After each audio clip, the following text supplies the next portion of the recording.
Welcome back to Reality NSFW. I'm Zack Hacker, and before we get started, I'm going to tell you about one of our sponsors that I'm really excited about as I am gearing up for my move to Morocco, and that's NordVPN. Nord is going to help you protect all of your devices. If you need a VPN, you're looking for peace of mind when you're using public Wi-Fi, accessing personal or work accounts on the road, or you just want to keep your browsing history to yourself, NordVPN is going to be there to help you get secure and private access to the internet.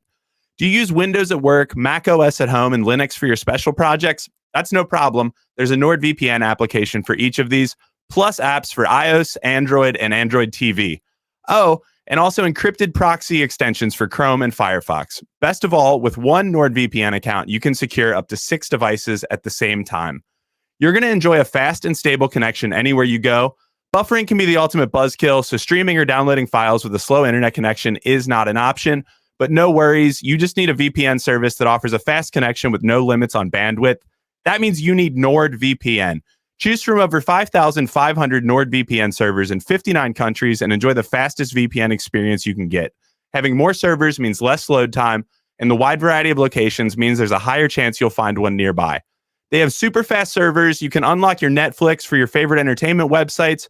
They offer a 30-day money-back guarantee to protect your data while traveling or in public. They have a CyberSec suite that acts as an ad blocker, and you're now going to be getting a faster connection with Nord links. There's no data logging. They have 24/7 customer support. They allow up to 6 simultaneous connections, and double data encryption gives you increased anonymity. Now, right at the top, we have a special deal for all of our listeners. Just go to nordvpn.com/survivornsfw. and use the promo code SurvivorNSFW to get a 2-year plan with a huge discount and an additional month for free. That's NordVPN, NORDVPN/SurvivorNSFW. And be sure to use that code SurvivorNSFW to get a 2-year plan with a huge discount plus an additional month for free. NordVPN.com/SurvivorNSFW with the promo code SurvivorNSFW.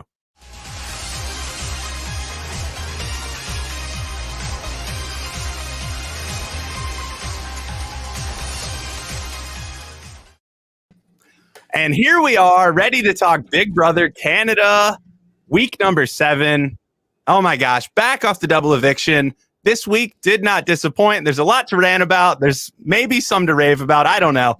I'm joined as always by, on location, Brent Wolgamott, traveling this week. Brent, how are you doing? I'm doing great. I have been having a fantastic time this week with my sister and my niece and nephew playing the cool uncle. And I just got notified on Instagram. I went to this place called the Gigglebox Sweets earlier today to buy like some cupcakes, some cookies and whatnot. And I tagged them on Instagram in this little video I took. Little did I know the person at the counter didn't recognize me at the time, but recognized me after the fact, not from Reality NSFW, but from the staircase of all things. So wow. It's such a small world, you guys, I tell you. But I am excited to be here to talk about all things Big Brother Canada. And I'm here to do it with my good friend, Bobby Goodsby. Bobby, how are you? Yeah, I'm here. I'm happy to be here. It's been such a crazy week. I'm excited to talk about it with you guys. Just beautiful things going on in this house. All I can say is we're very lucky to have the season we've had so far. Yeah, so tonight's episode, we're talking about the Wednesday night Veto episode, and we open up with, of course, seeing Tina and Tara on the block from Jed, and Jed talking about his decision-making process right after he put them on the block and gave his speech. He's talking a lot, and we hear him multiple times this episode saying his goal is to make a resume move, that he needs to make something that's going to win him the game. Am I wrong? Is he crazy? Does he not need that at all? Like, he's already got this unlocked. He needs to get there? No, I think you're correct. Like, I don't think he needs any big move to win the game. I mean, I think if Jed gets to the end against anybody, he wins the game. Hands down, period. End of story. I don't think there's anybody in the game currently that could defeat him if he got to the final 2. And I think this is a symptom of the game and the big moves itis that it kind of flows through reality TV, that you have to have a big move to show people when he's done his work at this point. He's won an HOH or 2. He's won a veto or 2. I honestly forget how many he's won at this point, but whatever. The point being, he's done enough and he's a good guy. He's loved socially. He's got himself pretty well insulated. Like, he doesn't need to do any more, and yet he feels like he needs to. But it's a symptom of reality TV, and I'll say this: I would rather have somebody who wants to do a little bit too much rather than somebody who wants to do a little bit not so much. So kudos to him. Yeah, and honestly, I agree with you. I think he's socially put himself in a very good position. He's obviously taken on teammates that really got him to this point. I mean, this is his first HOH, and look, no one's even come close to touching him.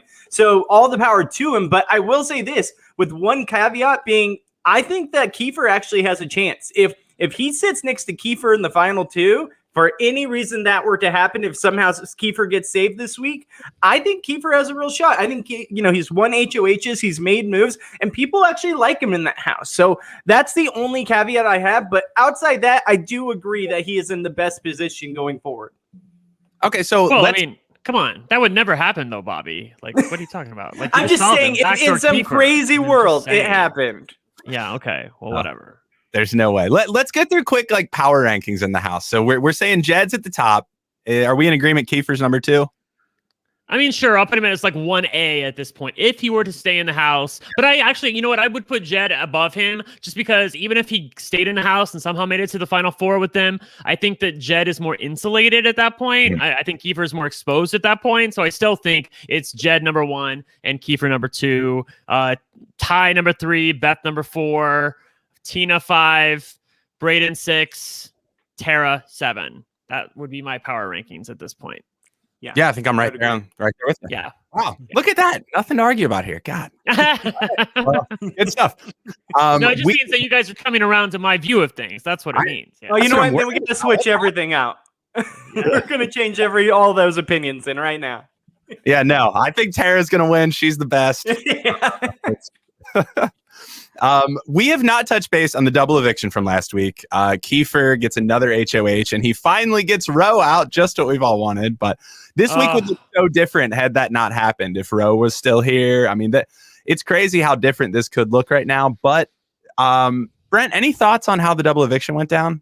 I mean, like, we never get what we want. We never get what we want. I know a few people. My friend Jacob Jones was very happy with the way things went down on the double eviction. Good for him. But I can tell you that 90% of the fans who are on Twitter did not want to see Kiefer win that HOH and do what he did. I think most of us were rooting for a move to be made against the trio. Maybe Beth goes home. I think that would have been that would have made everybody happy if Beth went home, because the trio would have lost a number. They would have lost a little bit of power. A shot would have been taken at them. One of the boys would have felt the block. Beth would have gone home, who nobody really cares for. Although I do kind of like Beth. I certainly like her more than a few people in the house.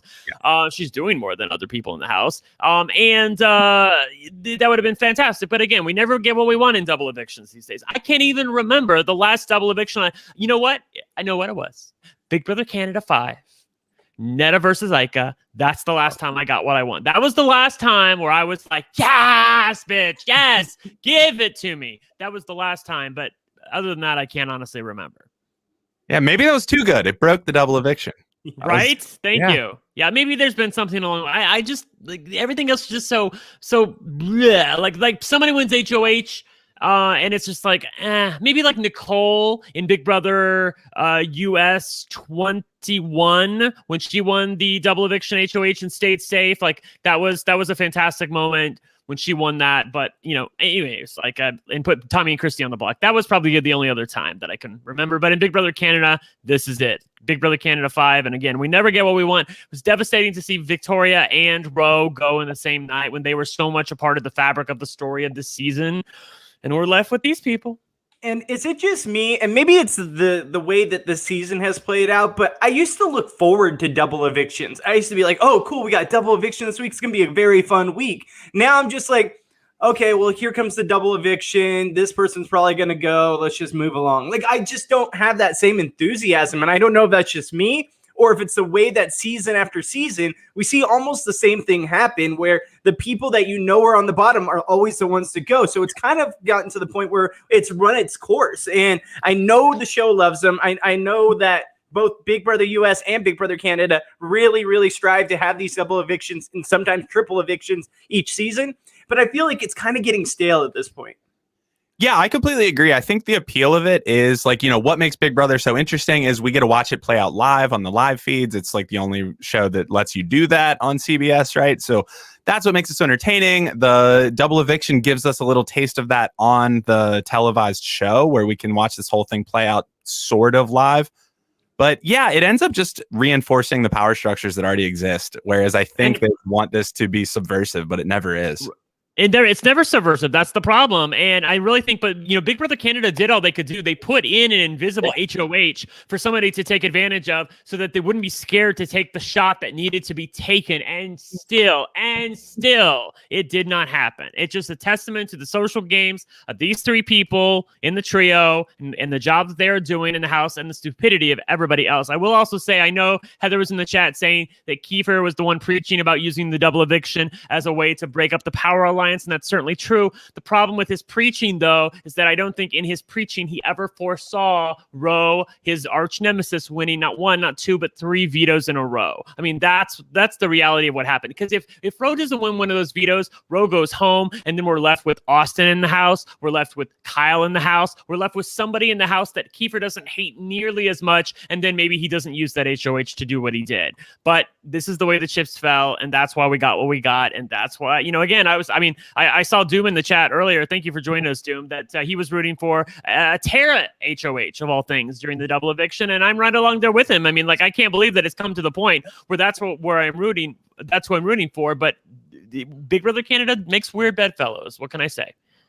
And I agree with Dev's comment in the chat right here. I think that would be an interesting way to do it, is do the invisible double eviction. Make the invisible HOH be just for the double eviction. I think that could really open up a lot of possibilities. Yeah, and also, Big Brother Canada can do it too because they're taped. Unlike Big Brother US, where I think it would be practically impossible to do that. Feasibly impossible to do that, practically speaking. I think that Big Brother Canada could pull that off. They could pull off a double eviction with an invisible HOH. But you know what? Again, Big Brother Canada gave them all the tools in the world, Bobby, to do what they needed to do. Victoria said no.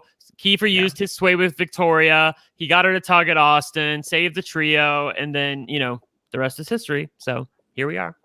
Oh, man, I love that as an idea to save the double eviction, though, if we're saying that's broken. Yeah. I mean, it's very sequestery, I feel like, but an invisible HOH in a double eviction night, I would love to see that play out like a murder mystery as they're trying to figure out what's happening. That'd be fun. Yeah. Well, back in tonight's episode, we hear a little bit from Tina and Tara about how they're feeling. Interestingly, this episode opens. Tina feels confident. She's happy to sit on the block. She does not think she's going anywhere, no matter what happens. Should Tina be a little worried at this point when she gets placed on the block next to Tara and there are these backdoor options at play? Nah. I mean, I feel like that she's the most useless person in the house at this point. She's been outwardly most loyal to the Sunsetters, even though we know she hasn't been, but they don't know that. The trio doesn't know that. So, I feel like she should not be worried at this point. I mean, there are so many different options that should go home in front of her. Tara should go home in front of her, then Brayden, then Kiefer, and then her. So she's literally at the bottom of the list of everybody who's not the trio at this point. So she should be totally safe. Yeah, she should be waltzing to the final 4, right? There's no reason should to take that. Yeah. If you've not been keeping up on the feeds, there's some stuff later that we will get to. This week has been even messier than maybe some other weeks that we've called messy. So they can. What was the word, Brent? They're dithering. Dithering. Yes. Yeah. I still can't use that word correctly, no matter how much I try. Well, we get a lot this episode. Really, the overarching narrative is Kiefer and his relationships with Jed and Ty. Knowing what was going to happen, there's just so much dramatic irony baked into this episode. It was painful to watch. But we get at the top Kiefer talking with Jed and Ty, saying that's the least nervous I've ever been. Tara's obviously got to go. Brayden's a great backdoor option, and saying, I trust you guys implicitly. Like, I know you'd never do this to me. It's painful to watch. I mean, it was joyous to watch for me because I love seeing stuff like this in reality TV. That's why I'm so psyched. No spoilers here for anybody who has already watched it, but I've heard that The Circle USA season 2 is supposed to be really, really, backstabby and strategic and fun. So I'm very excited to watch that. But that's why we all watch these shows. We don't want to see loyal people be loyal to the soil and march to the fucking end. I'm sorry, that's not what we want to see. We don't want to see that. Why do people think that we want to see that? That is not good TV. That is not why we watch any of these shows. We watch to see people get their guts punched in like Kiefer did at the end of this fucking episode. That's what we want to see. Backstab them and take them out. I don't know why is that so hard? I'm serious. I'm just like, I don't understand. I don't understand why it's so hard. People, I do not want to see, like, did anybody enjoy season 7? Like, I certainly didn't. I mean, I can appreciate Dane as a fantastic winner, and I love Anthony and want to sleep with him, but I did not enjoy that season. I got nothing out of that season. It was literally painful for me to podcast about it, but I still bring it every episode because I don't sleep on shit, even when it gets boring. But we have seasons like this. When it's fantastic, it's even more fun for me to watch. So I am excited to talk about it, but still, it annoys me to no end. 100%. I'll take this all day. I'll take the backstabbing and the manipulation and the back and forth over a very obvious and just in your face, everyone getting, taken out left and right because they're not part of the main alliance. Like, this is what we want. So if people are complaining about this and the backstabbing and the manipulation, then what are you even watching the show for? Because we literally bitched and complained for Big Brother Canada 7, and now we get a season that actually has this stuff, and they're still complaining. I guess, like they say, people are just never happy, but at the same time, this is the stuff we want. This is what we live for when we watch a Big Brother season, which we haven't gotten in a long time. Yeah, if you're complaining about season 7 and you're complaining about this season, go see a therapist. You just like to complain. Oh, man. No, it's awesome, but it does suck. Some of the people who are preaching the loyalty, the names they can't get out of their mouth are the Pretty Boys and talking about Pretty Boys 2.0 and stuff. So that's where some of that's coming from, I think, is that they are realizing that to a degree. But speaking of the guys who are in power here, the Jeds and Ties talking about their strategy, there's a discussion of odds versus numbers. I don't know if either of you guys are math guys. What the hell is Ty trying to articulate here? I mean, I missed this part, so tell me what happened. Because I was talking to my niece and nephew at one point. What happened? Hey, well, maybe they could help. I see some math problems in the background there. I don't know. We need some kids who are still taking math classes to help us understand this. But yeah, Ty's trying to say, if we keep him, we'll have the odds, we'll have the numbers, but not the odds or something. I have no idea. How are those two things? Yeah, no, I was right there with you, Brent. I was cooking while I was watching this, so I heard him say this. So it makes zero sense to me. I think this is why, Ty has officially become the 3 in his isosceles triangle. He obviously cannot put these equations together and see that he is on the bottom of the 3. So how will he ever figure out odds versus numbers? So I that's just how I look at it. Yeah, this was a real turn for me. I was sort of like, oh, Ty's not going to win this. I don't think he's going to be able to articulate his game. I think he's lovely to hang out with, but I don't know how well this is going to go down the line. Yeah, I saw Doom in the chat earlier saying that he thought he would have Ty at the top of his list, and I'm like, you need look no further than this. I don't think that Ty could articulate anything, and also, I don't think that he even realizes the position that he's in. I don't think that Ty realizes currently that he's the number 3. I think he thinks he's number 1 or number 2. I don't think, because here's the thing. I don't think that he realizes that the trajectory of the game has changed for him, and that the path in front of him is different than what it was at the beginning of the season. Because at the beginning of the season, it was him and Jed together. They were going to take each other to the end. He was canoodling with Beth, and Jed was on the side. But things have changed in that, and I think that Ty is not willing or unable to see that all of a sudden he's number 3 now, when before he was number 1 or number 2 with Jed. He thinks that Jed would stay with him and take him to the end, but I don't think that's true. I think that Jed is more into Beth now, not only because he likes her a little bit more, but also because he knows he can beat her. So if he gets to the end with Beth, that's going to leave Ty on the outside, and I don't think that Ty has recognized that what was certainly true in week 1 and maybe week 2 is no longer true today, that he's in the catbird seat. Yeah, not only that, but because he thinks Jed is going to take him, I think he would take Jed. I can totally see a scenario where Ty gets Cody Calafiore 16-wise and brings his best friend to the end who beats him. Yeah. 100% that's what's going to happen if they get there. 100%. Yeah. We see Tara starting to play Big Brother a bit. She's making a pitch to Beth. It's the first time she's made sense to me. She says, I can't win. I was like, oh, cool. Get it. Yeah. I see where Tara's coming from. She says she's happy with 20K. And I actually think this was a pretty good conversation, the pitch that Tara was making to Beth. Thoughts on this? What is Tara and Beth's relationship going forward? And does Tara have any chance at getting some credit for anything here? Or is she just struggling to get cut or be a goat? I think she's struggling to get cut or be a goat at this point. I mean, I think she is literally fighting for 20,000 at this point. I think she did a good job. Piss us off. What?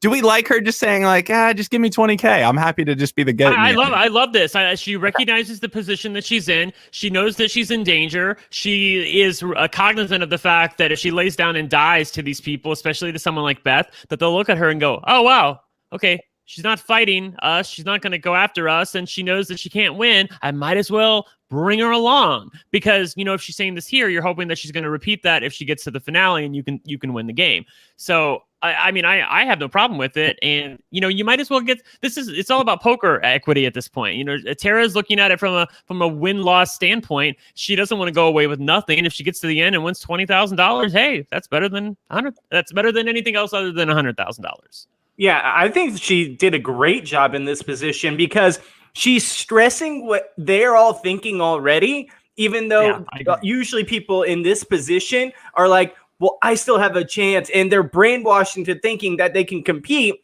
which makes the people want to get rid of them sooner because they're possibly a threat to take them out of the game. She is well aware and willing to admit, hey, I know I can't win. And I don't care about that. I would love to see you win. I think you played a great game. That's what I thought was the most impactful part of her speech to Beth. She told her that she knows she can't win, and she gave her such a strong affection for the way she's played the game, how Beth has played the game, how she can win, and she would love to sit next to her and watch her beat her. That is a great way to play when you're on the bottom and on the block and in a situation of going out of the house, because you make the other person feel like, one, hey, they could take me, and they know I'm going to beat them. So, hey, they're just happy with the 20K. Great. And two, they'll realize, okay, well, maybe I do realize that they can't win. And what's the point of taking them out? It's a weak move. So it's just a win-win in every situation, even if that scenario isn't true, which in this situation, I still think Tara is on the bottom of the power rankings. But if it wasn't true, that's the way this week needs to be played when you're ever in this position in the house. So I give her all the credit in the world.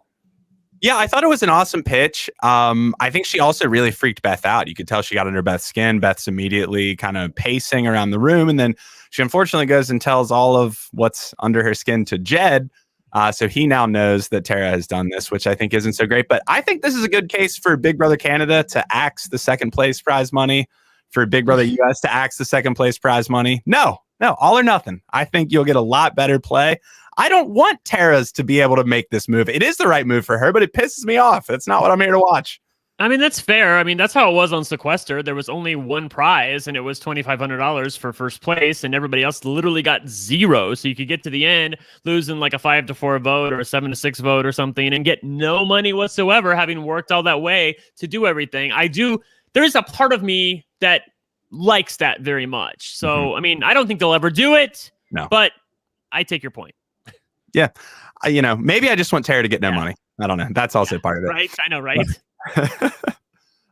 Well, we get to the veto. It's going to be Tina, Tara, Ty, and Tara chooses Kiefer, and then Beth. So the Braden backdoor seems to be on the table at this point, as far as the episode is trying to tell us.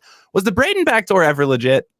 Do we think that Jed was seriously considering this, or was Kiefer always in the back of his head as I'm going to make that move if I can? I mean, I think it was in the back of his head, but I don't think I never heard him articulate it. I think that Braden was on the table as it's like, I remember like it wasn't long after, because Braden helped him win HOH by targeting Tara in the original HOH competition. And they felt some way about Braden, like, well, we can't put him up because he helped us to remain in power. And so, but then like, it wasn't like 24 hours later when talk of, backdooring Braden really came to the fore. I remember Twitter talking about that. I remember seeing a little bit about that on the feeds. And so like it was definitely something that was in the ether.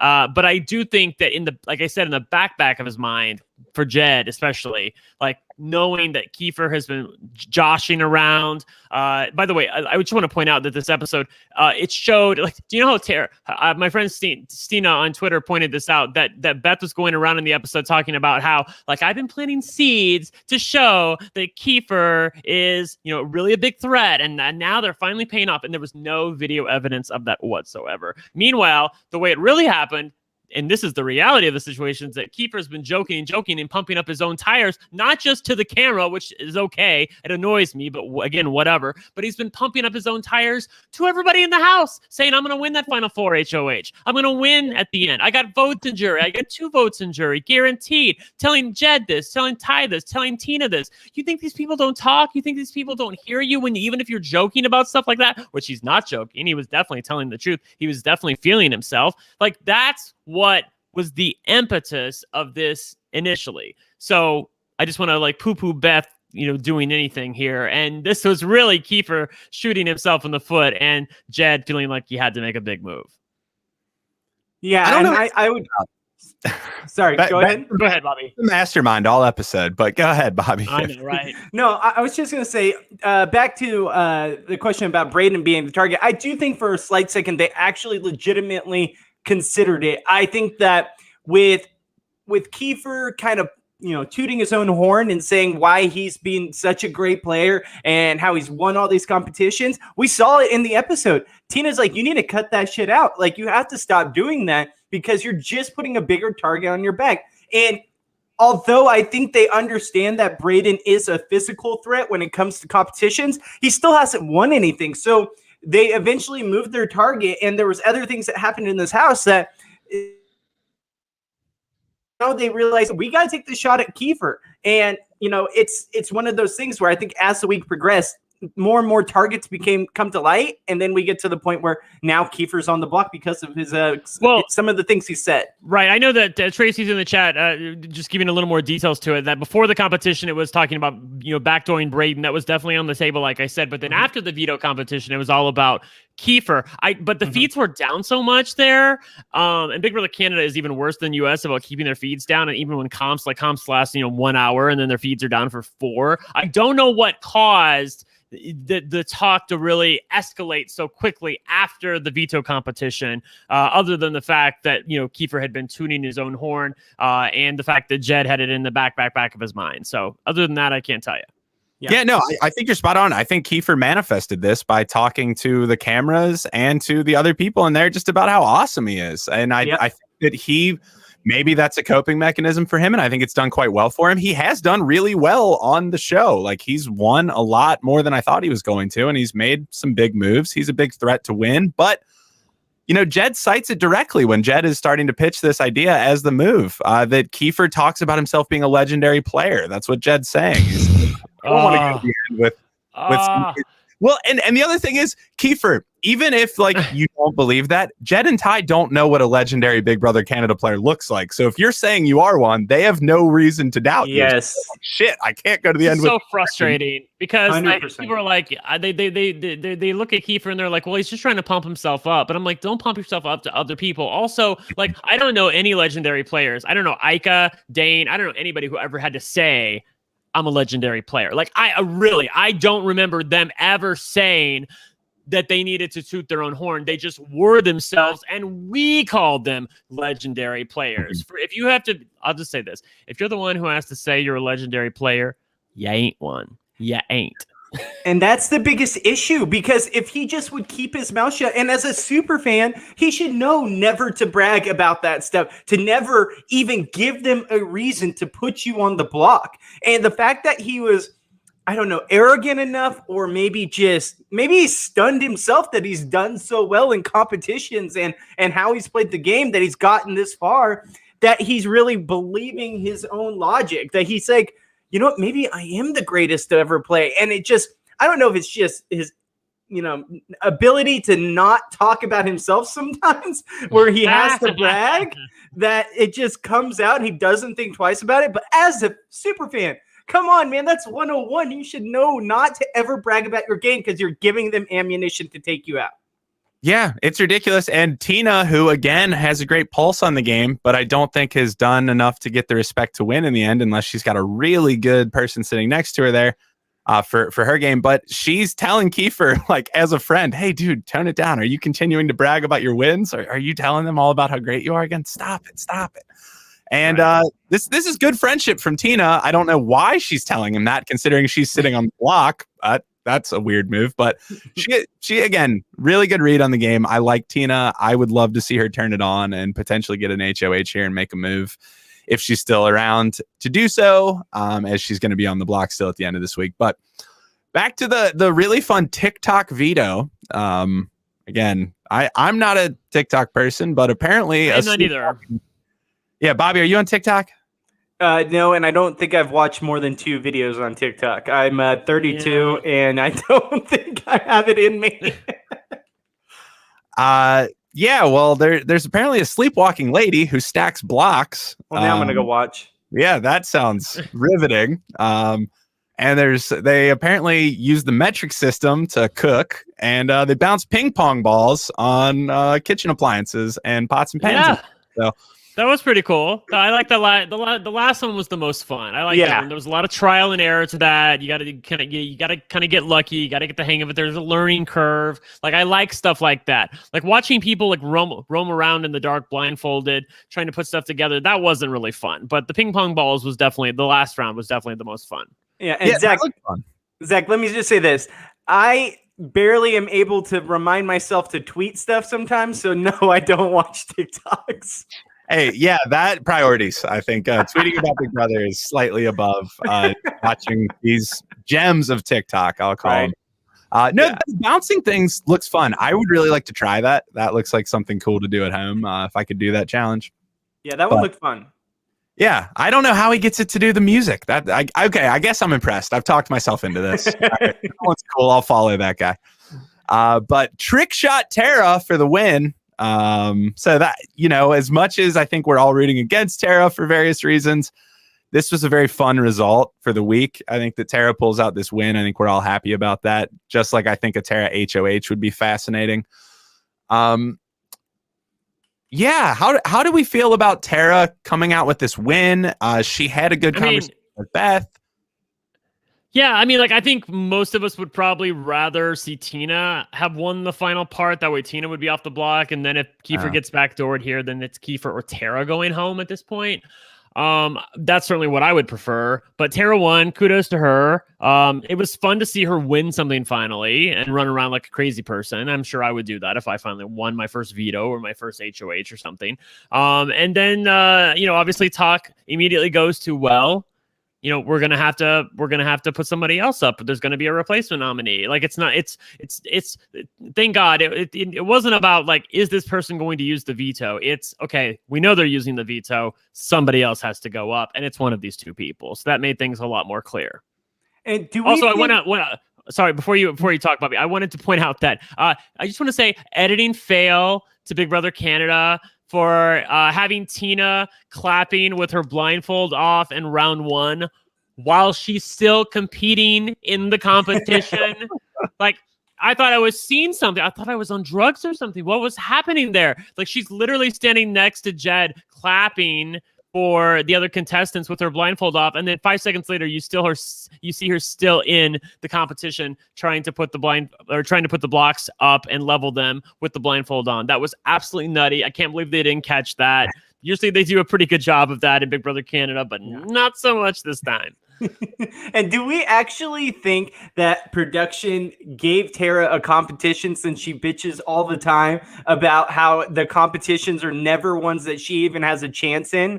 Like, that's what I was thinking the whole time I was watching this. I was like, man, either production wants to see her stay in this house, or they just happen to work out that the one time she was in trouble, a competition where she feels like she has a legit chancing because she ends up winning, it's the competition. But hey, more power to her. She did great in this competition, anyone could have won.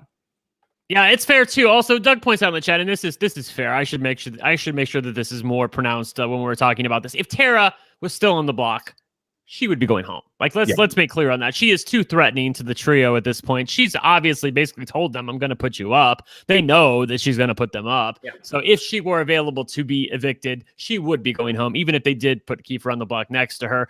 This is the only result that causes Kiefer to be backdoored, is the fact that Tara, the person that almost everybody wants to see home, manages to win the veto. So I guess it did have to be Tara specifically that won this in order to make something like this happen. Yeah, and we can let the wafflers waffle some more with Tina and Kiefer on the block at the end of this episode, because there's no obvious Tara to get rid of, so that's a lot of fun. But we'll talk about that. We're going to take a quick break and hear from one of our sponsors, and then we'll be back to talk about everything from the ball pit bedroom to the Kiefer backdoor cry session. By the time you feel thirsty, it's too late. You're already dehydrated. You can't focus and you feel tired. Drinking enough water is critical for a healthy lifestyle that you're trying to maintain. It increases your brain power, boosts your productivity. It can prevent headaches, and it'll increase your focus. Not only that, it improves your skin and mood, and it can help with your digestion and give you energy. Wow, it also prevents bad breath and can help you lose weight. But how much water should you drink each day? 10 cups? A gallon? The good news is that it doesn't have to be so complicated. That's why I start my day with Hydrant, because Hydrant helps you hydrate faster. Hydrant has created a refreshing electrolyte powder that you mix directly into water to more efficiently and effectively hydrate your body. It hydrates you quickly and keeps you going for longer. Each rapid hydration mix has the 4 essential electrolytes that your body needs: sodium, potassium, magnesium, and zinc, and it packs a punch to help your body hydrate fast and stay hydrated. If you're looking for that extra boost of energy, there's also Hydrant Plus Caffeine, which contains 100 milligrams of caffeine from green tea. Hydrant is backed by research. The formula was developed by an Oxford scientist. It also is loved by pro athletes, top performers, celebrities, and has thousands of 5-star reviews. It's made with real fruit juice powder. It's delicious and refreshing, and it comes in a variety of flavors, including iced tea, lemonade, and fruit punch. My favorite personally is the grapefruit. It's a classic, and I go back to it. It's delicious. Plus, this stuff is backed by a 100% satisfaction guarantee. If you don't love it, you can send it back for a full refund. You really need to try it for yourself to see what I'm talking about. It tastes incredible, and it works. Well, Hydrant starts at just $1 a packet for a 30-day supply, and you save even more with a monthly subscription. And it's so easy to get. We've got a special deal for our listeners to save 25% off your first order. We're not kidding here, folks. 25%. Go to drinkhydrant.com/survivor and enter our promo code SURVIVOR at checkout. That's drinkhydrant.com/survivor and enter promo code SURVIVOR for 25% off your first order. That's drinkhydrant.com/survivor. Enter promo code SURVIVOR to save 25%. And we thank them for sponsoring the podcast. Growing up, cereal was one of the best parts of being a kid, but I had to give it up because I realized it was full of sugar and junk that you really shouldn't eat. I've been trying to cut down on carbs, sugar, unhealthy food, and realized I basically can't eat anything anymore. I've been drinking protein shakes and powders for years to help with my workouts, but I finally found a delicious way to get my protein before and after my workouts.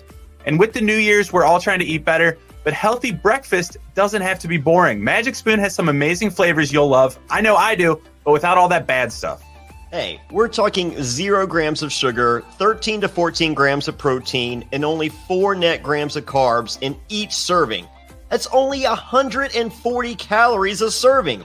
It's keto-friendly, gluten-free, grain-free, soy-free, low-carb, and GMO-free.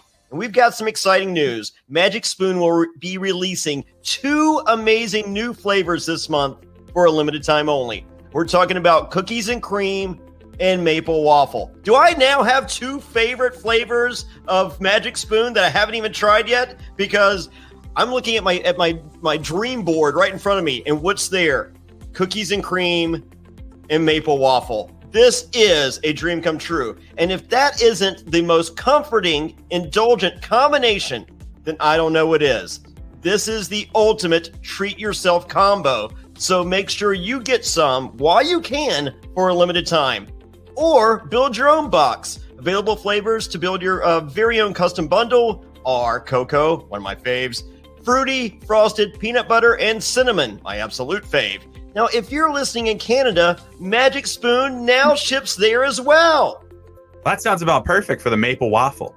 If you want to get in on this, go to magicspoon.com/survivor to grab the new limited edition cookies and cream, maple waffle, or a custom bundle of cereal to try it today. And be sure to use our promo code SURVIVOR at checkout to save $5 off your order. This offer is now good anywhere in the US or Canada, but only when you use our code at checkout. And Magic Spoon is so confident in their product, it's backed with a 100% happiness guarantee. So if you don't like it for any reason, they'll refund your money, no questions asked. Remember, get your next delicious bowl of guilt-free cereal at magicspoon.com/survivor and use the code SURVIVOR to save $5. Thank you, Magic Spoon, for sponsoring this episode. And we're back, and it's finally the moment we've been waiting for all season. Someone has to sleep in the ball pit. I was so excited to hear this, and I was so disappointed with the execution. When I hear sleep in the ball pit, I'm thinking you're getting inside a sleeping bag and you're laying amongst the balls, and it's going to be uncomfortable and it's going to be a bad night for you. But no, they just bring in a little cot. That was so lame. The whole thing was so lame. It really was. And you have Beth bitching about the fact that like she's terrible at this. She's too long. I'm like, girl, Ty is much longer than you are. What are you talking about? But I will say she had a good strategy that she sort of stumbled upon. I don't think she really realized what she was doing, but the fact that she hid in the same room as somebody else actually worked to her advantage, because naturally in a competition like this, when you go searching for people that are hiding, once you find someone in a room, you feel like you've accomplished something in that room, and then you move on to the next room. So the fact that she was hiding in the same room as Tina really worked to her advantage. Like once they found Tina, I was like, oh, she's golden. She's got this. Like they're not going to come back to that room again until they searched every other room in the house and presumably found everybody else in the competition that was playing against her. So again, she stumbled onto a good strategy, much like she stumbled onto a good strategy for this season of Big Brother Canada. But this was so lame. And the fact that he got to bring his bed in there, like, and he gets to, again, I thought at least he would have to sleep with the lights off, but no, he gets to clap his hands. Like, what is this, like some 80s commercial, clap on, clap off, where he gets to turn the lights off? Like, that was terrible. Like, what is the punishment here? Nothing. There's literally nothing. We wasted our time. There wasn't even a sponsor. What were we doing this for? Yeah. Yeah, this was complete BS. The fact that they got a bed in the ball pit, like that's not what we were expecting to see. Like, get this shit out of here. Go make them lay in there just on the balls, and then actually make it worth her while to have to be sitting through this competition. Yeah. And also, I love me some hide and go seek. Don't get me wrong, but my first reaction was I was trying to think of where would be a good spot to hide. One, why isn't Ty inside the hot tub with the cover over it? Well, Bobby, I can tell you this because my first thought in my head was I would hide in the hot tub and put the cover back over, and that's why Ty was naked. But if you've ever tried to do that before and the water is high, there's not enough room to breathe. I think Ty was considering doing it, and then there wasn't enough room. My second thought sorry, go ahead. It's just, why not go in the ball pit? Like, why didn't no one just jump in the ball pit? That's a good question. That's probably a better decision than most of these people made. What was Kiefer doing? Was she just like roaming around outside or something? I think he was so cocky that no one would pick him that he just didn't even try. Like, I think that's what happened. He was just, because they flashed to outside and they just ran into him standing there. Like, it was like, what was he doing? Anyways, we've spent enough time talking about this. I don't want to talk about this anymore. I want to move on. Let's move on. All right. Forget that. Next point. So we get more of the throuple rationalize. They can rationalize anything they want. And they are rationalizing that backdooring Kiefer is going to be their move, that this is what they need to do here. I think, we talked about odds to win. I think we are all in agreement that Kiefer is a big threat to win. But is this the right move at this time for the HOH, for Jed?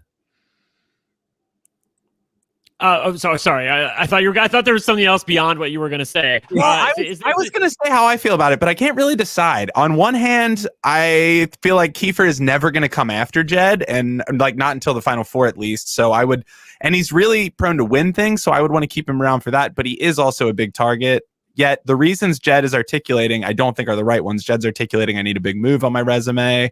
yada yada yada. I don't mean, think I'm that's just right. see. I'm in favor of them pulling the trigger here and getting rid of Kiefer. I think it is the right move to get rid of Kiefer at this point. I mean, you have a trio that's won a fair amount of competition on their own. You have Tina that's won nothing. You have Braden that's won nothing, correct? And you have Tara that just won something. That specifically call for everybody to be blindfolded, basically negating their physical skills that they might have. So, like, I would take my chances against those three people any day of the week. And even if the worst case happens next week and somebody like Tara or Braden, Braden's already preaching his loyalty to you, but even if those people do win HOH and do come after the trio and do come after you specifically, Jed, you still have ways out of this because, again, whenever there's a trio at the final six, you can only nominate two people. Two people go on the block, which means you have to leave somebody off the block, presumably somebody like Beth. If Beth wins the veto, she can veto Jed off the block, and then they control the votes on who goes home, and they can save Ty, and all three of them are intact going to the final five without ever winning the HOH. So there are ways around this, even if the worst case scenario happens. And again, that's asking a lot for three people who have combined won one competition. So I would get rid of Kiefer here and take my chances with the people that have won Bupkis at this point. I think that's the way you have to play the game. You can't get cute at this point. Kiefer's a smart guy. You have to think that once he makes it past final 7 and into the final 6, he's the odds-on favorite to win, especially with these competitions that are coming up on down the line. So I wouldn't want him anywhere near you. Have him dead to rights right now. Get rid of him. The move is absolutely to get rid of Kiefer. Like, there's no question about it. For Jed's game, for Beth's game, for all of their game, it would be to get rid of Kiefer. Because right now, compared to Jed, I think Kiefer is number 2 in this house. I've already discussed this. And for them to be able to take this shot now, it would be a huge move for their game. Not only because of the fact that he can win competitions, and the competitions at the end of the game are all ones that are in his, favor.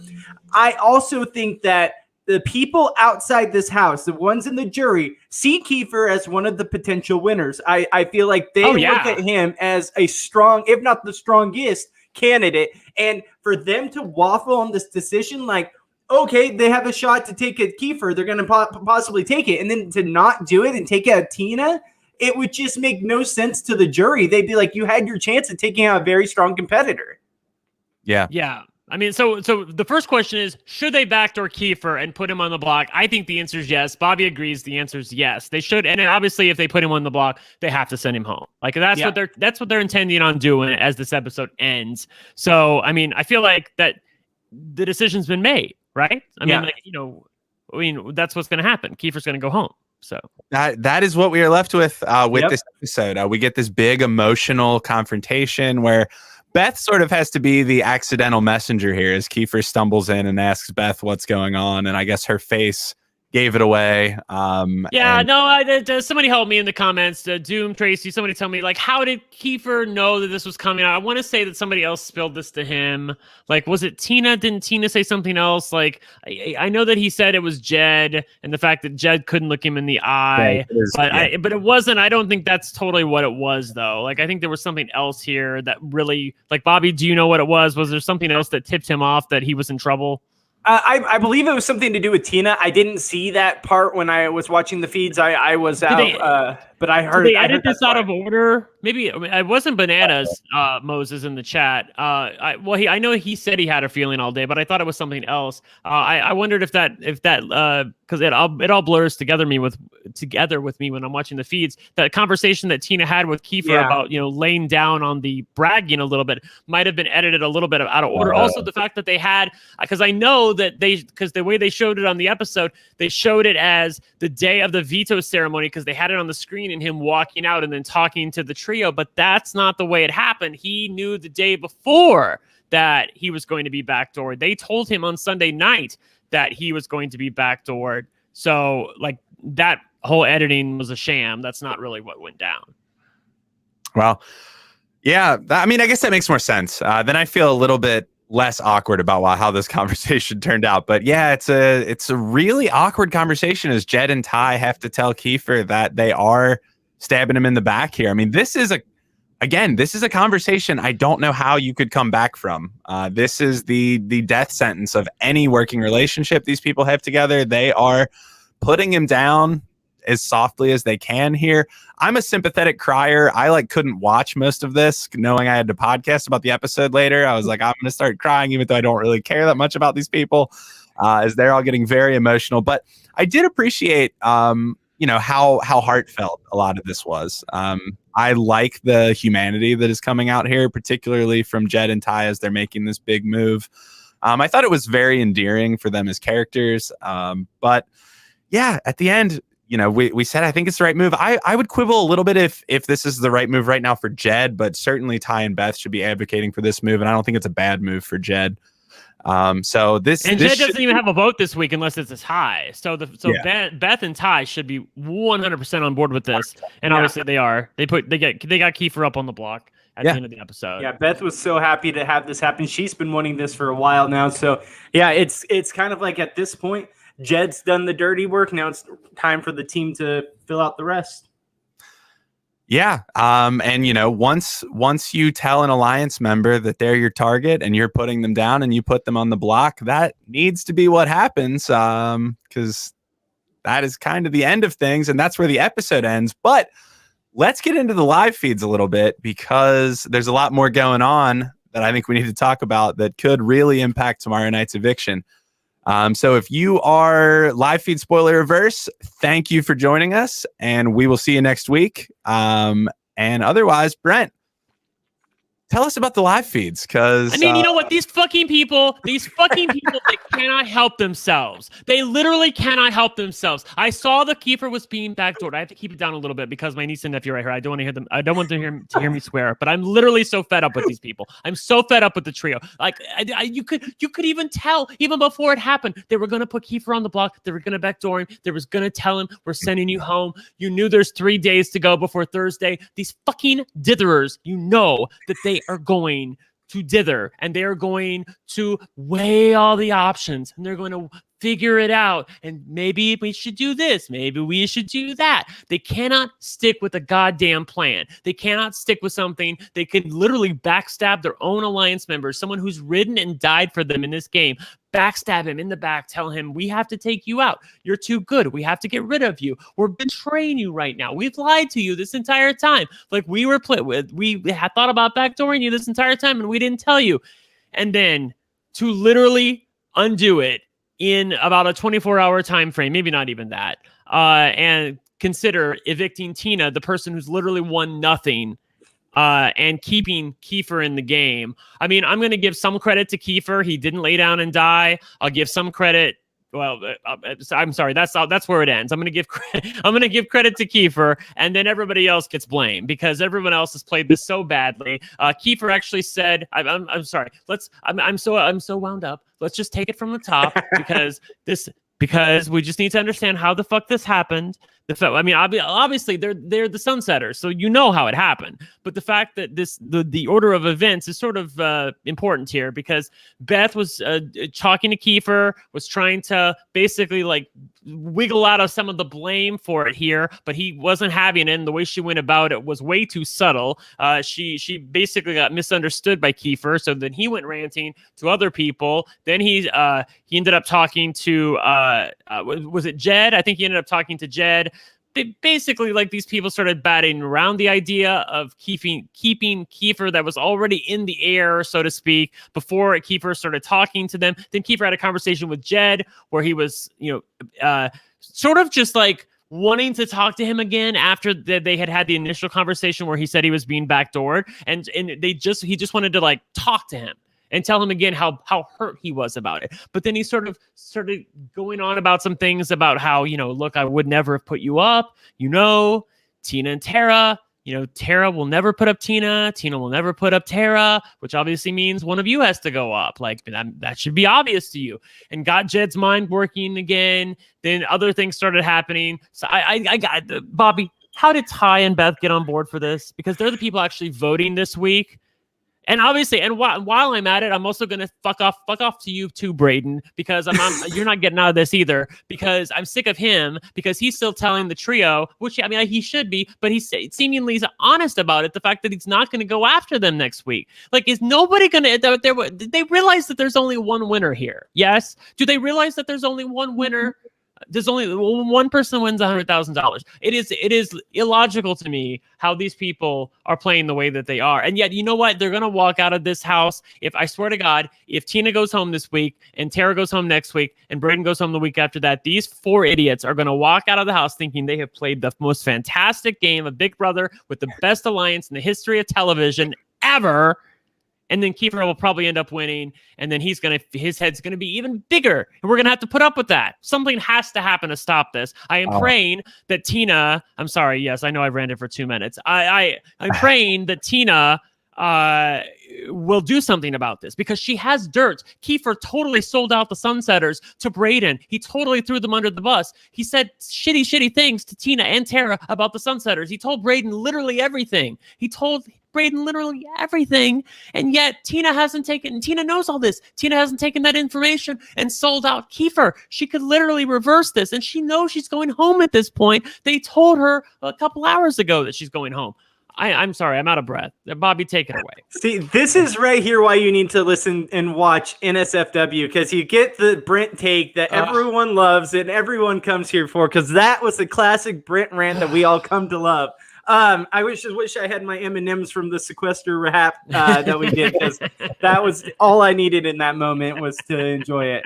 But besides that, great job on the rant. You're completely right. This is the dumbest move I think that will be done all season long. The fact that Beth and Ty are not willing to cut Kiefer when they know they absolutely need to do that in this position. The remaining competitions are all about what has happened this season. Kiefer destroys people in these competitions. Also, you know the jury is lined up for him, that people feel like he played a strong game. And you're wanting to get rid of someone in Tina who hasn't won a single competition, who's also a Sunsetter and is going to feel betrayed by you guys for going after her when you could have gone after Braden first, who's not even a Sunsetter. Everything in this just doesn't add up to why they are wanting to make this move, especially Jed. Jed's going to look like the biggest idiot. People say that he's going to be able to win. Yeah, I know he doesn't have a vote, but people will look at this as a waffling move that you were okay with him staying in this game and possibly costing you the win. They're going to look at this as Kiefer made a great pitch to stay. He's so impressive. Look at what he's done and saved himself from the block. How did he do this? He's turning it all around. This is only good for Kiefer. This is bad for literally everyone else. Well, and Tina. So sorry, Tina. We know we love Tina at the start, but Tina kind of fell off there. I'm not going to lie. She did. I want to go back and collect all that praise because I never praised Tina as much as other people. I did. I won't say any names, but okay. But you too. You're not alone. People over at RHAP were slobbering all over her, and I really never saw it. She's good. She's this replacement level plus. Okay, but even that was tenuous, and this is what we get. Kiefer has sworn his kids to Jed. And to everybody else, whatever, it doesn't matter. He swore on his kids to Jed that he would stay loyal to the soil, to the sauce, to these people. Actually, he doesn't know about the sauce, but he's gonna stay loyal to these people up until the final 4. And they've somehow bought it. Like he's walked through these crazy scenarios of like, well, if Tara won, obviously this would happen, so it's better to keep me here. And obviously at the final 4, Ty, it's better for you because I'm not looking at you anymore. I'm looking at Beth, and obviously that means I'm gonna keep you here. But they're neglecting the biggest thing of all, which is that only one person wins at the end of this game. And they're literally taking the person who is the biggest jury threat. I was playing coy at the beginning of the podcast when I was ranking the people, but because obviously after the events of this week, I would put Kiefer at number 1. He's going to win if he gets to the end, even against Jed. He's going to win if he gets to the end after the events of this week, because you cannot backstab somebody and put them on the block and them get out of it and then to make it your move. And Kiefer has sold it to Jed as, oh, if you think about it, actually the bigger move is putting me on the block and not voting me out, which obviously works really well for Kiefer because that means he's going to stay, but Jed's going to look like a fucking idiot. But the thing about this season is that we've never gotten, like, the people that have made the mistakes have never had to pay for their mistakes. So like part of me feels like that this move's going to happen. I'm ranting about it for 2.5 minutes, and then like Kiefer's just going to go home next week. Mm-hmm. Yeah, you know what I mean, and then they're not going to have to worry about this or something. We've never gotten the people, and I'm talking about the trio, have never had to pay in blood for their mistakes and their dithering and their waffling all season long. They've gotten out of it each and every time. And mostly it's been Kiefer, because Kiefer won HOHs. He won 2 HOHs that saved them both times. And obviously the invisible HOH, when Victoria was the HOH, he was the one who ratted out Austin and Braden and got Victoria to save the trio and target Austin and Braden. It's literally been Kiefer the entire freaking time. And Kiefer knows all this. So if Kiefer gets to the end, he's going to win. And they're literally going to let him walk to the end. At this point, that's what it looks like to me. Yeah, I think the way this move is going to break down is, if they thought Kiefer was a threat to win before, what the fuck's he look like now? What's he look like now? He's infinitely a bigger threat to win because you all lowered your own stock value and you raised his. Like that's insane. And yeah, I think to go back to how we started this podcast of the power rankings, Kiefer's in my number 1 spot now. Yeah. He's got the best comp prowess. He's got the biggest moves. I hate it so much that all of his sound bites that he has sat there and looked into the camera and talked about how big of a legend he is, how great he is. That's just going to look so different. Oh, yeah. In 2 years, people are going to be like, holy shit, Dr. Will 2.0. God, it's frustrating. Yeah, because no. You guys, he was just a prophecy. It was a prophecy. He was just showing the prophecy that is Kiefer, Well, the chat, Doom has been talking to me and says that Tina is toast. I'm inclined to agree because she was absolutely pitiful earlier tonight. Yeah. Or she was so fucking pitiful. I'm like, I literally can't even believe that people were calling you the best player in the house. When her butt's to the fire, they're telling her that she's going home and she won't use any ammunition that she has. She's being far too subtle for these people. She needs to let it all hang out and save her ass at this point. There's still 24 hours to go. Again, these people waffle, so you never know. But right now it looks like Tina's going. Again, they're evicting the person who has not won anything. They're evicting a goat, basically. I mean, she's more of a goat than a hero at this point. So they're evicting the goat in favor of keeping the biggest hero in the game because they think he's going to be loyal. And the thing is, I think that they're probably right that Kiefer, let's say Kiefer wins HOH. I do think he probably puts up Raiden and Tara. Now he shouldn't. He should put up the trio. But he's told the camera that he would probably be loyal to the trio because he swore on his kids. But I'm like, the thing that allows you to get out of that swear is the fact that these people just backstabbed you, and they forced you to swear on your kids in order to get out of being voted out of the house, which you should never have had to do. So I'm hoping he sees it that way and is willing to take a shot at them. But I don't think he will. I think we're never going to get what we want this season. We're never going to get it. The trio's going to walk to the end with Kiefer, and they're going to battle it out. And you know what? I take back everything. If Kiefer does that, if Kiefer realizes this and he takes them out, boom, he can have the credit. Sweet. Yes. Oh yeah, totally, 100%. Yeah, if he actually takes them out, if he goes after Ty or Jed or Beth next week and takes any one of them out, I think that would be fantastic. But I don't think it's going to happen. He will gain all the fans on his side if he does this switch. And if he stops and takes them out. He thinks that he wants to be loved, and this is what will make him loved.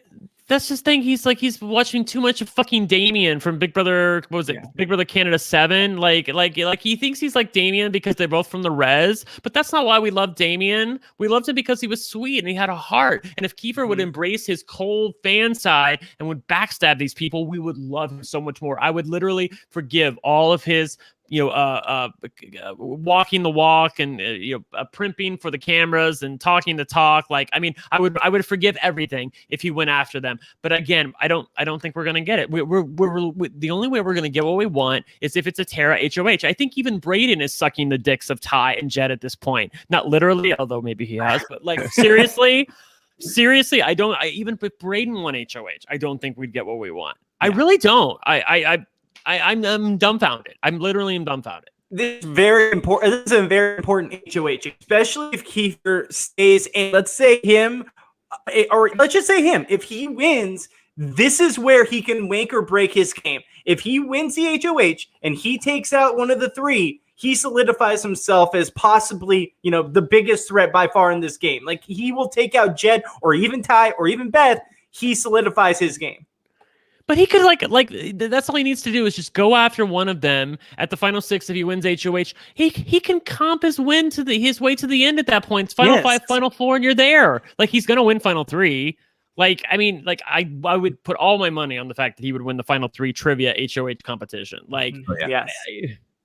I'm telling you, yeah. It's amazing to me. Just keep Tara and Braden around and get rid of one of Jed, Ty, or Beth, and I think he'll cruise. That would be amazing to watch. I just don't see what these people think that they have to do to win. Like, what does Braden see as his in route by taking any of those 3? What does Kiefer see when he says he wants to be one of the greatest to play the game? Yes, he was loyal to a fault. Now they have tried to get you out. What is your winning move then? Who do you think you can stand a chance against if you get there? Why aren't you taking these moves? That's what makes zero sense to me. Hell, at this point, if he doesn't do it, I'm going to be rooting for Tara to win. Like, I don't think Tara's a good player at all. I don't like her. Even watching her on TV, I just want to rip my eyeballs out sometimes, some of the things she says. But I will be rooting for her because maybe she's the only one in the house willing to take a shot. That's what's annoying me. Yeah. Unfortunately, I think Braden and Tina, we had so much hope for early on. And I think all the hope that we saw was not actually adept gameplay. It was just being quiet and likable. I think that's all it was. But yeah. I don't know. I mean, I don't know either. Yeah, I thought Braden had woken up, but he apparently what is his strategy at this point? Like, I mean, he was helping target Tara in the HOH competition to help these people win, and he probably should have been backdoored this week. Like, I mean, what is his strategy at this point, Bobby? Is he just hoping they keep him around because of his good graces? Like, what is his strategy? That nobody wants to take a shot at these people. I don't understand. I understand if you don't want to take a shot because you're loyal to the soil and you're Braden and you don't want to take out Jed or Ty. I get it. But at least take out Beth. Yes. At least take out Beth so that they are powerless in the game. Not powerless, but less powerful in the game. And don't end up cutting you out because Jed's always taking Beth to the end. Don't let him do that. Well, if you're a Braden and a Tara, if you don't take out one of the 3, you'll never be looked at by the jury as someone who did anything in this game. You've been this quiet this far in the game. If you're Braden and you don't take a shot at one of those 3, 1, the jury's going to be pissed off at you because you had your chance and you didn't take it. And 2, what move did you make then? Oh, you took someone who's already on the bottom in Kiefer or Tara? That makes zero sense. You're not going to make a game-winning move. None of those 3 are going to take you. And yes, maybe Kiefer won't take you. Maybe Tara won't take you. But you have a better shot at them deciding that they want to sit next to you and have a chance at least 20 grand than any of those 3. And you have to know that. There's no way they don't know this. Yeah. Well, that's what we're looking like rolling into tomorrow. So I guess Tina will walk out the door and we're praying for, you know what, and fuck her. She's giving me nothing. She's giving me nothing the past 24 hours. Fuck her. I really don't even care. It annoys me that Kiefer's going to stay because of this, but you know what? Tina's done nothing. She's literally done nothing. She deserves to go home at this point. Agreed. Kiefer deserves to stay because he's done a better job campaigning, and these people were dumb enough to fall for it. And again, he might even be loyal to them. The commenters seem to agree with me that even if Kiefer wins HOH, he's not going to go after the trio. But I'm hoping that if he actually wins it, that he goes in the DR and the DR asks him some questions, we need some leading questions here, DR. Bananas. We need some leading questions and get him to realize that we'd love him so much more. But somehow, Bobby, are we the only people who realize that if you actually like if you backstab people and go after them, that's what fans want to see. Like so many fans will love you. Like nobody remembers the people that are just loyal to the soil and just sleep their way to the end. And 100%. That makes the most boring television in the world. Well, especially when you're backstabbing the people that everyone already hates. Like, he has to know no one loves a power trio or even, a power duo, whatever, working their way up to the top and just guarantee to win, never having been in trouble, some of them never being on the block. Like, when you see that and you're in the house, doesn't matter what position you're in, people don't like to see that because they don't want to see a Pretty Boys 2.0. And that's essentially what this trio has been.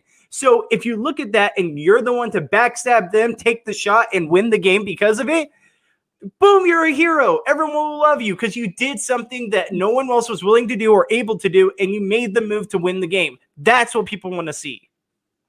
Yeah, I need to live in a mental world where Kiefer will make the move. So that's what I'm going to think. I'm going to think that he is just keeping it to himself, unlike every other thought that enters his mind.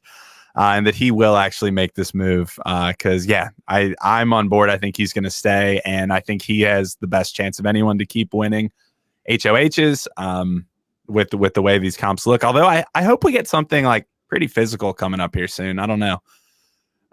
We haven't. Have we had like really endurance-y or physical competition in a while? No, we haven't had anything like that I can remember. Yeah, actually, you haven't, huh? Nope. Well, yeah. I guess watching rocks fall. That was endurance. Yeah, I'm with Moses in the chat's like, I love Dela. And I'm like, I'm with you. I love Dela too. I don't know why I love Dela. Usually I don't like the people that are always in control, but I feel like Dela had to fight so hard that they were like, people took shots at them and they still survived, and they won shit to save themselves. It wasn't other people saving themselves from other people like what's happening with Kiefer and the trio. I think that's what's annoying. If it was Jed and Ty who were like winning HOHs and high-fiving and saving themselves, I think I would, I'd enjoy it more. The fact that it's Kiefer keeping them safe is what annoys me, because I'm like, well, he shouldn't be doing that for them. They should be having to pay the price for their mistakes in the past, and they haven't. Again, nobody's had to pay in blood ever this season. The people who have had to play in blood, seemingly, it hasn't been the people that have really needed to. Yeah, it's been even more severe than in Big Brother All-Stars 2, right? Like, there was no adversity faced almost the entire way through, and that's what's so frustrating, is that it's other people who doing the dirty work. God. It's infuriating to watch people make moves that are not in their best interest time after time after time. And, Cody played an awesome game. Yeah, the Thruple's playing an awesome game, but, God, I can't root for you when you're not doing much of anything yourself. And you're waffling along the way after you make the move that you need to make and then backtrack on it. Like, that's just crazy to me. Yeah. I literally feel like I've had sex with you, and now I'm just like, I've busted, and now I'm out of energy because I ranted so hard. That's what the fuck happened there. I'm serious. That's what happened. I can't anymore. If Brent is busted, I think it's time to call it a night. All right. You guys, this has been a blast. You can find all of us on social media. Brent is at One Lucky Gay. Bobby is at Goodsby Bobby. I'm at Zack Hacker Wright. Thank you for tuning in. We'll be back again next week, and we'll see you then. And when it comes to eating better and consuming less sugar, let's be honest, most healthy snacks don't taste very good. They don't fill you up, and they certainly don't satisfy your cravings. This episode is sponsored by Monk Pack, who make snacks that taste like our favorite sugary treats, but with less than 1 gram of sugar.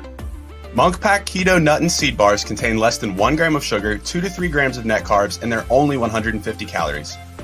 They're great for anyone following a keto lifestyle and the perfect snack for anyone who is trying to eat better or cut back on sugar and carbs without sacrificing taste.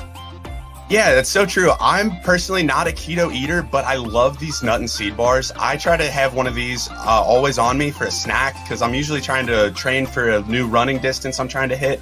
I think 2021 is going to be the year for my first full marathon, and I think Monk Pack Keto Nut and Seed Bars are going to help me get there because they're giving me the energy I need and the nutrition I need to make those health goals possible. Wow. Monk Pack Keto Nut and Seed Bars have the perfect balance of sweet and salty, a crunch from whole nuts and seeds, but still manage to be soft and chewy. How do they do it? They come in delicious flavors like sea salt dark chocolate, pecan almond, and my favorite, no contest. Love these so much. Game changers, if you will, the peanut butter dark chocolate. So good. They're perfect for a quick snack to satisfy your sweet tooth without any guilt. Enjoy Monk Pack Keto Nut and Seed Bars as a quick breakfast while running errands or after a workout. In addition to being keto-friendly, these bars are gluten-free, plant-based, and non-GMO. So with no soy, trans fat, sugar alcohols, or artificial flavors. They really taste incredible, and you can't beat the low sugar nutrition or taste they provide. And by shopping online, you can avoid another trip to the grocery store by getting Monk Pack delivered right to your door. Try it for yourself and see. And we have a special deal for our listeners. Get 20% off your first purchase of any Monk Pack product by visiting monkpack.com and entering promo code SURVIVOR at checkout. And Monk Pack is so confident in their product, it's backed by a 100% satisfaction guarantee. So if you don't like it for any reason, they'll exchange the product or refund your money, whichever you prefer.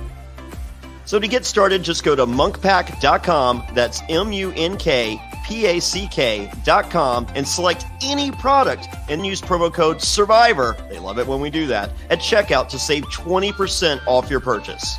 Monk Pack, delicious, nutritious foods you can count on, and we thank them for sponsoring the Reality NSFW podcast. Are you ready to enter the wild again? There's a chance no one has seen your balls in a few months. Don't ruin your first post-quarantine date with a ball fro. Would you show up to your first day of school without a haircut? Manscaped is here to provide you with the best tools for your grooming experience. Johnny, how's your grooming been lately? Oh man, I am sleek, aerodynamic. I'm like that new Tesla. I mean, I got a bunch of 5Ks coming up. I got a bunch of half marathons coming up. Oh man, I'm gonna run so fast. There's no friction between Johnny Fairplay, little Johnny Fairplay, and home sweet home.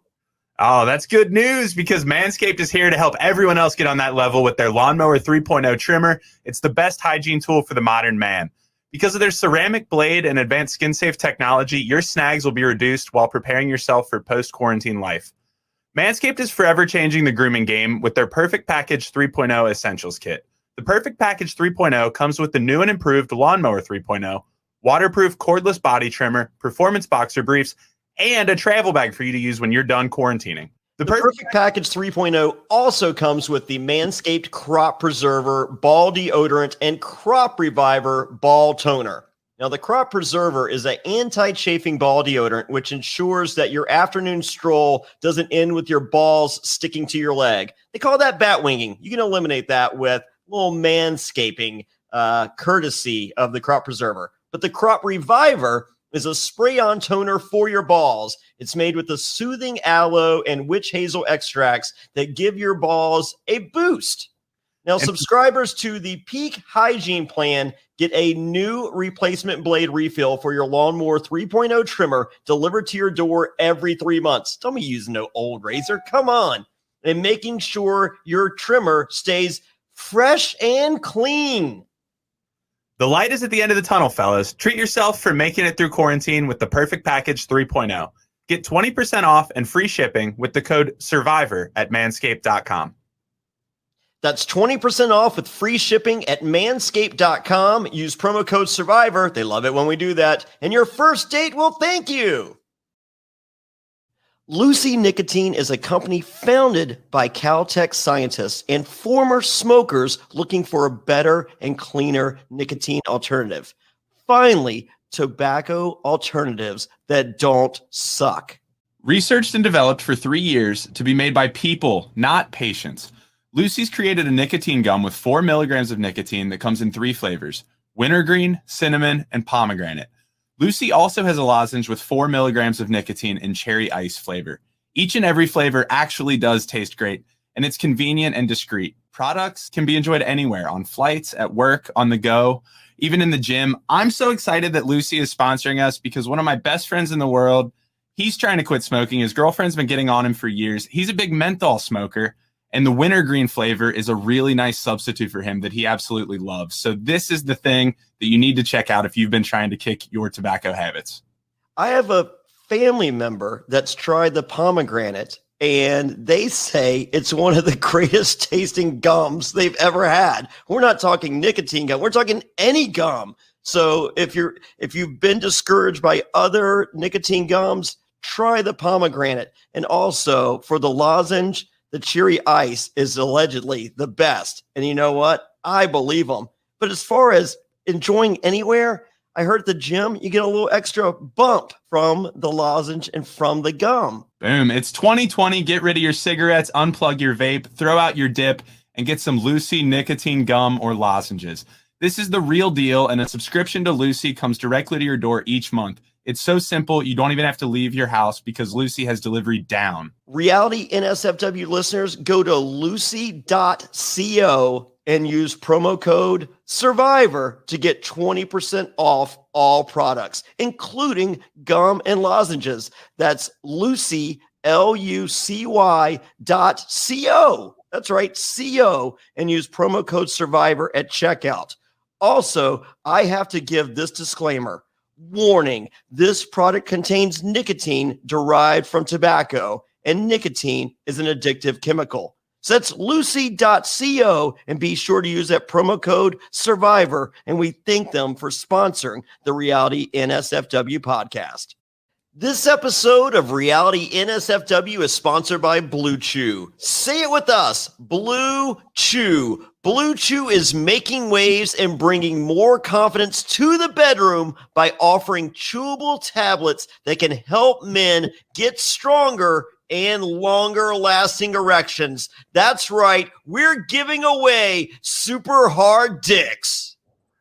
Blue Chew is a unique online service that delivers the same active ingredients as Viagra and Cialis, but in chewable form and at a fraction of the cost.